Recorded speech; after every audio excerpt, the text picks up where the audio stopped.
नमस्कार. GS9 न्यूजमध्ये आपल्या सर्वांचं स्वागत आहे. सिल्लोड तालुक्यात जोरदार पाऊस, केळणा प्रकल्प ओव्हरफ्लो. कालपासून अंभई आमठाणा परिसरात होत असलेल्या पावसामुळे पोलाद येथील सिल्लोड परिसरात पाणी पुरवठा करणारा केळणा प्रकल्प आज 100% भरला आहे. GS9 न्यूजसाठी धनंजय हजारी, सिल्लोड. गेल्या अनेक दिवसापासून ज्या पूर पावसाची प्रतीक्षा शेतकरी करत होते, तो अखेर श्रावण सोमवार शेवटच्या श्रावण तसेच पोळ्याचे औचित्य साधून आज सोमवारी आमठाणा परिसरामध्ये जोरदार असा पूर पाऊस झाला. आमठाणा परिसरातील अनेक नद्यांना नाल्यांना पूर आला. या पावसामुळे आमठाणा, चारनेर तसेच धावडा, तळणी या गावांचा संपर्क काही काळासाठी तुटला होता. आमठाणा गावातील जुने गाव व नवीन गाव यांचा देखील संपर्क तुटला होता. तसेच न्यू हायस्कूल आमठाणाच्या पूर्ण ग्राउंडवरती पाणी शिरले होते.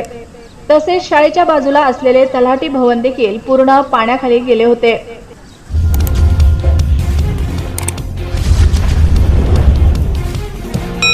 सिल्लोड तालुक्यात रात्रभर मुसळधार पाऊस, केळणा नदी पुलावरून पाणी, वाहतूक झाली बंद. तालुका प्रतिनिधी सुनील बनसोडे. हट्टी गावालगत असलेल्या केळणा नदीला महापूर आला आहे. आजपर्यंत कधीच केळणा नदीला एवढा पूर आला नाही, असे जाणकारांचे म्हणणे आहे. केळणा नदी काठावरील शेतकऱ्यांचे खूप नुकसान झाले आहे. पूर एवढा भीषण आहे की पाहताना माणसाचे डोळे फिरतात, एवढा मोठा पूर आला आहे. केळणा नदीवर बांधण्यात आलेल्या पुलावरून पाणी वाहत आहे. पुलाची उंची कमीत कमी 30 फुटापेक्षा जास्त आहे, तरी सुद्धा पुलावरून पाणी वाहत आहे. सिल्लोडहून येणारे जाणारे यांचा संपर्क तुटला आहे. सकाळी शाळेत व कॉलेज जाणाऱ्या विद्यार्थी यांना आज सुट्टीच मारावी लागली आहे. GS9 मध्ये आपल्या सर्वांचं स्वागत आहे. हट्टी गावालगत असलेली केळणा नदी दोन्ही थड्या भरून वाहत आहेत. तरी आपण आज नदीचं चित्र बघण्यासाठी इथं आलेलो आहे. तरी हट्टी गावचे माजी सरपंच प्रभातप्पा जरारे यांच्या शब्दात थोडंसं आपण किती दिवसापासून ह्या नदीला पूर आलेला नाहीत आणि कोणत्या साली आला, कसा आला आणि आजचं चित्र काय हे आपण प्रभातप्पा जरारे यांच्याकडून जाणून घेऊया. बोला.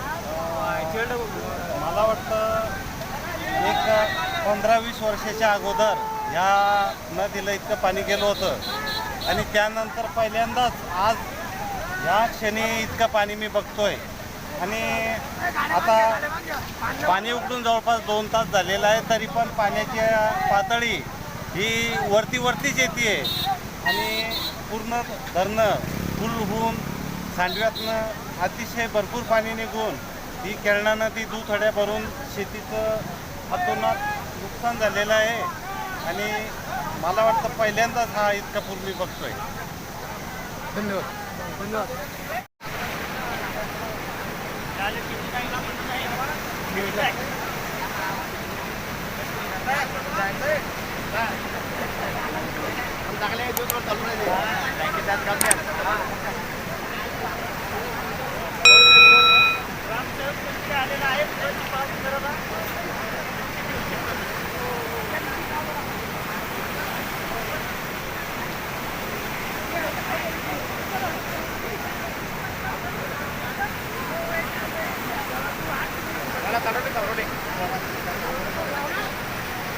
सनी सर, हो सनी सर, या इकडे आपण बातमी बनवू.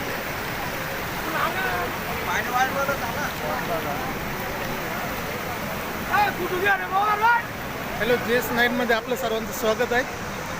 आपण बघतो आहे हट्टी केळणा नदीवरील पुलावरून पाणी, मुसळधार पाऊस पडल्यामुळे केळणा नदीच्या पुलावरून पाणी वाहत आहेत. तरी ॲडव्होकेट सनी कुलकर्णी यांच्याकडून जाणून घेऊ की यांच्या 40 वर्षाच्या काळामध्ये कधी अशी पूर परिस्थिती पाहायला मिळाली का, तर त्यांच्याकडून जाणून घेऊ आपण. बोला सनी सर. मी आज गेल्या 35 वर्षामध्ये प्रथमच एवढा पाऊस पाहिला, जो एवढा पुलाच्या वरून पाणी चाललं आहे. आणि सर्वात महत्त्वाची गोष्ट म्हणजे पाणी कमी व्हायच्या ऐवजी पाणी हे वाढतच चाललेलं आहे. आणि यात पाणी पडल्यामुळे शेतकऱ्यांचं देखील मोठ्या प्रमाणावरती प्रचंड नुकसान झालेलं आहे. कोणाची सोयाबीन पूर्णपणे वाहून गेली आहे, कोणाची मका आडवी झालेली आहे. आणि अशा या भयंकर परिस्थितीमध्ये गरीब शेतकऱ्यांनी सहकार्य करावे, त्यांची आर्थिक मदत करावी, पिकांचे पंचनामे करावे, अशी विनंती मी या ठिकाणी करत आहे. थँक्यू सनी सर.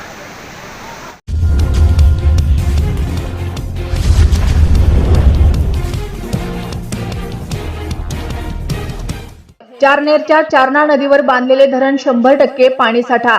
आजूबाजूच्या शेतकऱ्यांच्या शेतात पाणीच पाणी. धरणाला सागराचे रूप.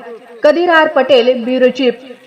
सिल्लोड तालुक्यातील चारनेर गावच्या धरणात 100% पाणीसाठा उपलब्ध झाला असे चित्र सध्या पाहावयास मिळते. तसेच दिनांक 1/9/2024 रोजी 3 ते 4 वाजेपासून ते 2/9/2024 म्हणजे सोमवार रोजी सकाळी 11:30 वाजेपर्यंत धुवाधार पाऊस झाला व चारनेर गावातही पाणी कुंभारवाडा, कोळीवाडा, बौद्धवाडा ते ग्रामपंचायत पासून ते सिल्लोड घाट नांद्रा रोड हे सगळे पाण्यात जलमय झाले होते. तसेच कोळीवाड्यात घरात पाणी साचल्याने घरात गव्हाणे भरलेल्या कोठ्यात पाणी शिरल्याने नागरिकांचे मोठे प्रमाणात नुकसान झाले. घरात असलेल्या वस्तूचे हे नुकसान झाले. या पावसाने 5 ते 7 वर्षाचा रेकॉर्ड मोडला. सर्व घाटनांद्रा परिसरात दमदार पावसाने थैमान वाजवला. शेतकऱ्यांचे लाखो रुपयांचे नुकसान पण झाले. म्हणजे कापूस, मका, सोयाबीन अशा विविध प्रकारच्या पिकांचे नुकसान पाहावयास मिळत आहे. आसमानी संकट तर आहे, पण सुलतानी संकट सुद्धा कमी नाही. आजची परिस्थिती पाहिली तर जीवन जगणे कठीण झाले आहे असे चारनेर गावातील नागरिकांचे म्हणणे आहे. माजी सरपंच संतोष दाडगे, संतोष चौतमल, अहमद दादा, इसरार देशमुख, रामकृष्ण शिंदे यांचे म्हणणे आहे. आज जर पाऊस आला तर चारनेर गावात पाणीच पाणी होईल.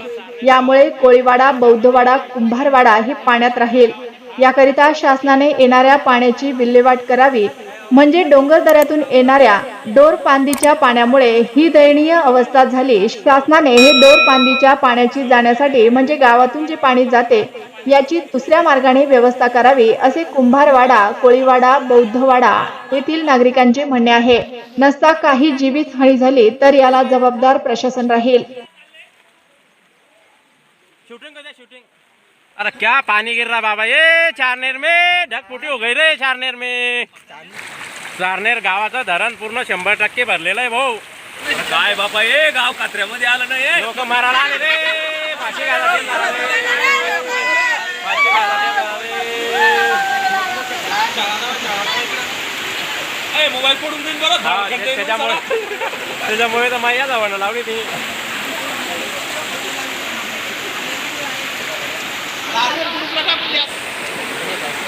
पूर्ण चारनेर गाव हे पूर्ण धोक्यामध्ये आहे. सध्या चारनेर गावाची फार बिकट परिस्थिती आहे. अवघड परिस्थिती. पूर्ण डोंगराचं पाणी पूर्ण चारनेर गावामध्ये शिरलेलं आहे. लोकांच्या घरामध्ये बाहेर पाणी गेलेलं आहे. कमरा एवढं पाणी गावामध्ये शिरलेलं आहे. लेकरं बाळा तसेच बसले पाण्यात. पूर्ण चारनेर गावामध्ये पाणीच पाणी झालेलं आहे. लोकांच्या घरामध्ये पूर्ण पाणी शिरलेलं आहे. तरी शासनाने याची ताबडतोब दखल घ्यावी.